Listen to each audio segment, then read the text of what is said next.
भाद्रपक्ष कृष्ण पक्ष की अष्टमी को रात के 12 बजे मथुरा की राजा कंस की जेल में वासुदेव जी की पत्नी देवी देवकी के गर्भ में 16 कलाओं युक्त भगवान श्री कृष्ण का जन्म हुआ था।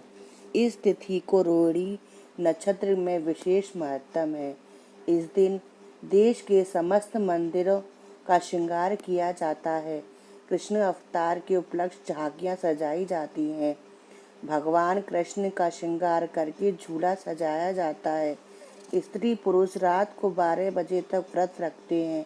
रात को 12 बजे शंख तथा घंटों की आवाज से श्री कृष्ण जन्म की खबर चारों दिशाओं में गूंज उठती है। भगवान श्री कृष्ण की आरती उतारी जाती है और प्रसाद वितरित किया जाता है। प्रसाद ग्रहण करके व्रत खोला जाता है।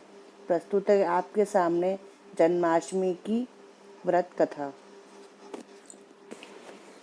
द्वापर युग में पृथ्वी पर राक्षसों के अत्याचार बढ़ने लगे। पृथ्वी गाय का रूप धारण कर अपनी कथा सुनाने के लिए तथा अपने उद्धार के लिए ब्रह्मा जी के पास गई। ब्रह्मा जी सब देवताओं के साथ लेकर पृथ्वी को विष्णु के पास क्षीर सागर में ले गए। उस समय भगवान विष्णु अनंत शैया पर शयन कर रहे थे। स्तुति करने पर भगवान की निंद्रा भंग हो गई।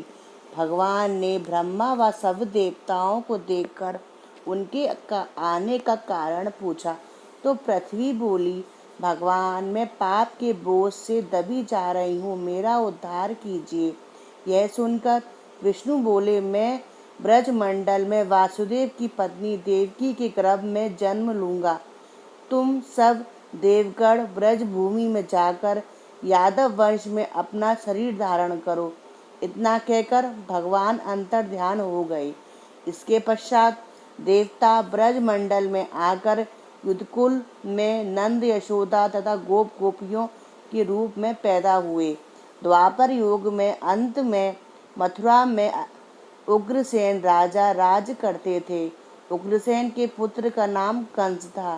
कंस ने उग्रसेन को बलपूर्वक सिंहासन से उतारकर जेल में डाल दिया और स्वयं राजा बन गया। कंस की बहन देवकी का विवाह यादव कुल के वासुदेव के साथ निश्चित हो गया। जब कंस देवकी को विदा करने के लिए रथ में लेके जा रहा था तो आकाशवाणी हुई कि हे कंस, जिस देवकी को तू बड़े प्रेम से विदा कर रहा है उसका 8वां पुत्र तेरा संहार करेगा। आकाशवाणी की बात सुनकर कंस क्रोध से भरकर देवकी को मारने को तैयार हो गया। उसने सोचा ना देवकी होगी ना उसका पुत्र होगा। वासुदेव जी ने कंस को समझाया कि तुम देवकी से तो भय नहीं है, देवकी के 8वें संतान से तुम्हें भय, इसलिए मैं उसकी 8वीं संतान तुम्हें सौंप दूंगा। तुम्हारे समझ में जो आए उसके साथ वैसा व्यवहार करना। कंस ने वासुदेव जी की बात स्वीकार की और वासुदेव देवकी को कारागार में बंद कर दिया। तत्काल नारद जी वहां आ पहुंचे और कंस से बोले कि यह कैसे पता चलेगा कि 8वां गर्भ कौन सा है। गिनती प्रथम से या अंतिम गर्भ से शुरू होगी। कंस ने नारद जी के परामर्श पर देवकी के गर्भ से उत्पन्न होने वाले समस्त बालकों को मारने का निश्चय कर लिया।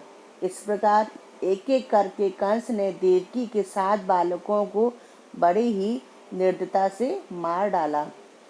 भाद्र पक्ष की कृष्ण पक्ष की अष्टमी रोहिणी नक्षत्र में श्री कृष्ण भगवान का जन्म हुआ। उनके जन्म लेते ही जेल की कोठरी प्रकाश से फैल गई। वासुदेव देवकी के सामने शंख चक्र गदा व पद्मधारी चतुर्भुज भगवान श्री कृष्ण के रूप में प्रकट हुए। अब वह बालक का रूप धारण करता हूँ, मुझे यह तत्काल गोकुल के नंद के यहाँ पहुँचा दो और अभी अभी जन्मी कन्या को यहाँ लेके आओ और कंस को सौंप दो। तत्काल वासुदेव जी की हथकड़ियाँ खुल गई, दरवाजे अपने आप खोल गए, पहरेदार सो गए। वासुदेव कृष्ण को सूप में रखकर गोकुल चल दिए। रास्ते में यमुना श्री कृष्ण के चरणों को स्पर्श के लिए बढ़ने लगी। भगवान ने अपने पैर लटका दिए। चरण छूने के बाद यमुना जी घट गईं। वासुदेव यमुना पार कर गोकुल के नंद के यहाँ गए। बालक श्री कृष्ण को यशोदा की बगल में सुला दिया। कन्या को लेकर वापस कंस के कारागार आ गए। जेल के दरवाजे पुनः बंद हो गए। वासुदेव जी की हथकड़ियां वापस से लग गईं। पहरेदार जाग गए। कन्या के रोने पर कंस को खबर दी। कंस ने कारागार में आकर कन्या को पत्थर से पटक के मारना चाहा, परंतु कंस के हाथ छूटकर आकाश में उड़ गई और देवी का रूप धारण करके बोली, हे कंस, मुझे मारने से क्या लाभ है? तेरा शत्रु तो गोकुल में पहुंच चुका है। यह दृश्य देखकर कंस हतप्रश और व्याकुल हो गया। कंस ने श्री कृष्ण को मारने के लिए अनेक दैत्य भेजे। श्री कृष्ण ने अपनी अलौकिक माया और दैत्यों को मार डाला। बड़े होने पर कंस को मारकर उग्रसेन को राजगद्दी पर बिठाया। श्री कृष्ण की पुण्य जन्म तिथि तभी सारे देश में बड़े हर्षोल्लास से मनाई जाती है। जो व्यक्ति श्री कृष्ण भगवान का व्रत व पूजन करता है, भगवान श्री कृष्ण उसकी सारी मनोकामना पूर्ण करती हैं। बोलो हाथी घोड़ा पाल की जय, कन्हैया लाल की। दोस्तों, अगर आपको मेरी श्री कृष्ण भगवान की थोड़ी सी भी जानकारी समझ में आई है तो हमारे YouTube चैनल को सब्सक्राइब जरूर कीजिए, जिससे आने वाले व्रत त्योहार की आपको जानकारी मिल सके। धन्यवाद।